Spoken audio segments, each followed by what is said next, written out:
Give one example of how you would randomize your results. Sucks. Sucks. Markers all over the classroom. So just write one example of how you would do it. So if my choices were 1 to 6, this will be a good choice, right? Now notice it's only if your options are between 1 and 6. Use the calculator randint feature. What's another way? Think of the lotto.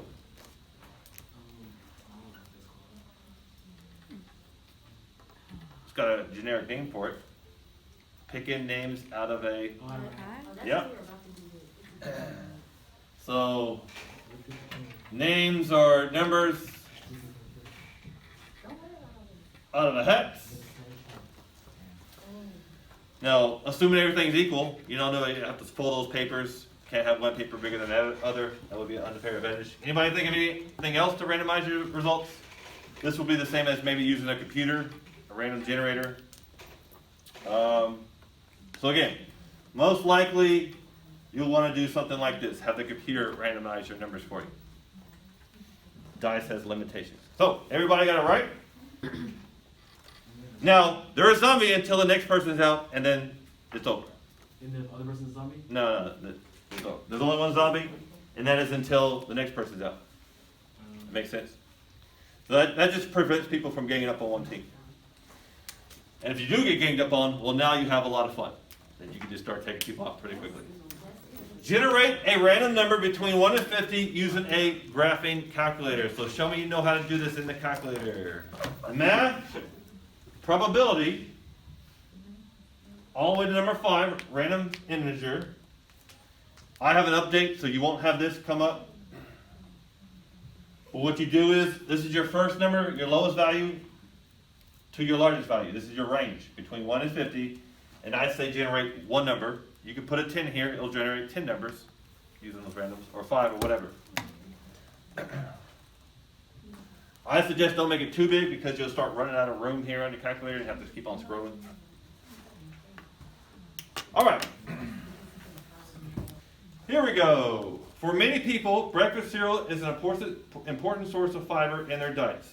Cereals also contain potassium, a mineral shown to be associated with maintaining a healthy blood pressure. An analysis of the amount of fiber in grams and the potassium content in milligrams and servings of 77 breakfast cereals produced the regression model. So you're given the regression model. Potassium equals 39 plus 27 fiber. If your cereal provides 9 grams of fiber per serving, how much potassium does the model estimate you get? So using this formula, 282. How did you get that number? Plug in the 9. You took your 9 grams of fiber and plugged it in for the fiber. So that gives me 39 plus 27 times 9, which equals 282. An analysis of the amount of fiber and the potassium content in certain 77 breakfast cereals produced a regression model. Same as before. Explain the slope. What does the slope of this regression model mean? The correct answer is A. So think of this as y equals, in this case it's b plus mx. So this will be my y-intercept. What does that mean? What does 39 mean? It's my y-intercept, but what does that mean as far as this model? It's what you start off with when what? What happens here? To have potassium to equal 39, what has to happen? X equals it, so fiber is 0. So this is when fiber is 0, I have a potassium of 39. And then 26 is my slope. That predicts that I have approximately 26 more fiber because I have to multiply it than potassium. Did y'all say the other way? Yeah. Oh, 39 more fiber, okay. Um, no, this is gonna mean you're gonna have 39 more than 26 times the fiber. Next round. Given the table, give me the regression equation. Given this table, give me the regression equation. Find the regression line or the line of best fit. Stats, edit. You're going to edit in that data table into here. Let's just assume this was the table. Then stat calculates number 4 or number 8, doesn't matter. If you want to graph, if you want the graph that this, once it calculates this, you want to store the regression equation. So it's alpha, was it trace? Yeah, alpha trace. I want to store this equation into y1 and calculate. And so if you had set, you should have set your calculator to, hopefully you did this at home as well, to work with stats. You would also see an r and r square value. So I have y equals 25x plus 36b as far as this. You should have gotten this equation. Note to write this as a stats. So here's my y equals mx plus b. You're going to say cells equals 1,000, so that's my y, equals, usually you put the y-intercept first, 8.973, plus your slope times the x, number of salespeople working.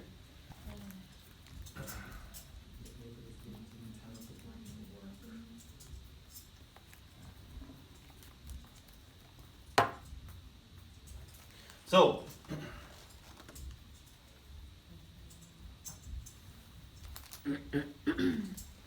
if 15 people are working, using this regression model, predict how many dollars in sales you have. If the residual was actually 21,000, how much was it off? So, you should have plugged this in. You would have gotten 20,590 after multiplying by 1,000. Subtract that from, sorry, if the estimate was 21,000, then my residual is 410. So was my prediction an overestimate or underestimate? Underestimate. Underestimate, right? I predicted less than what I actually got. You're pretty sure that your candidate for class president has about 75% of the votes in the entire class. But you're worried that only 100 students will show up to vote. We've done this before. How will the underdog, the one with 25% support, or how often will the underdog with 25% of the support win? To find out, you set up a simulation. So you must A, describe how you would simulate a component, B, how you would simulate a trial, and C, give me the response variable.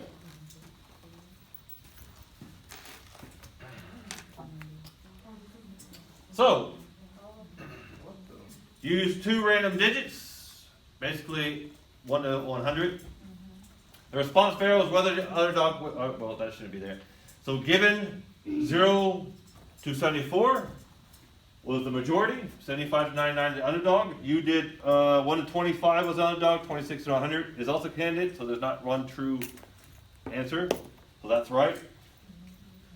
How would you describe a simulation?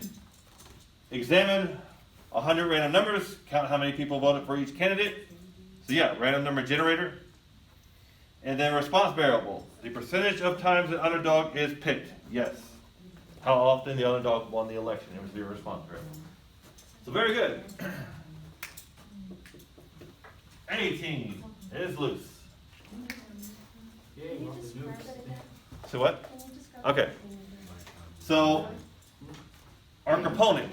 How are we going to set this up to randomly generate numbers? I have somebody who's going to be 75% and 25%. So if I'm using 1 to 100, I need 25% of these numbers in here, which let's just say 1 to 25. That's going to be the underdog. The rest, 26 to the 100, represents my 75%, and we'll call that the majority.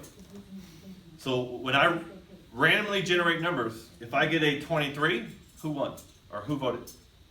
23 voted for who? Underdog. If I got an 88, they voted for who? Majority. So I'm randomly generating these numbers 100 times in this case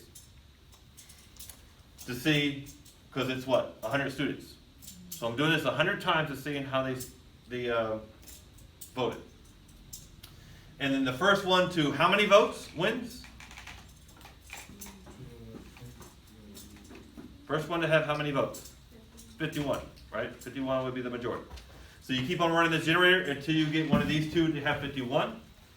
And the first one is 51, that's kind of my response variable. That person won. If it's the majority of these numbers got picked, that trial's over. Trial 2, see who won that one. Right. 51 Because basically in votes, it's the majority wins, right? So 51 will be the majority out of 100. It'll be 51-49. First one to 51, you know they won. But you can just write it as who gets the majority of votes. So you can do something that just automatically just does 100 at a time, and then pick the majority. And the response variable is what happened at the end of the trial. Who won? That's your goal. It's usually the last question is right here. Usually the question with the question mark is your response variable. How often will the underdog win? So whenever you stimulate a component, that's whenever you. Yeah, this is like my components. How I'm gonna break this down. And then the trial is like The test. So I'm running a trial. So I'm generating a number, and I'm doing that 100 times, seeing who wins. oh. So I think maybe this will explain. So Amber and Josh are both having a male and female child. If they decide to continue to have children, they will have one of each gender. What will the average number of children be? Assume the boys and girls are equally likely. Let 0 to 4 be male and 5 to 9 female. This is my component. 20 trials were randomly generated. So trial 1, what happened? I got female, female, male. Trial 1, because I got my male and my female. Trial 2, I got Male, female. male, female. It's done because I got my 1 and 1. Trial 3, female, male, right? Yeah, female, male. Trial's done. I got 1 and 1. Trial 4, I got male, male, male, female. Finally, I got my 1 and 1. I had 3 boys, 1 girl. That's done. So each of these trials, how long are you going to run it until your results show up? In that case, it was a 51 votes. I'm going to run it until I see 51 votes that voted for a particular candidate. So each of these are different trials. And then what happens here, what is the average number of children Amber and Josh must have? So they needed 3, 2, 2, 4, 2, 3. Average those together, and that's going to give me, in this case, 2.9. We didn't have a review on the math yet.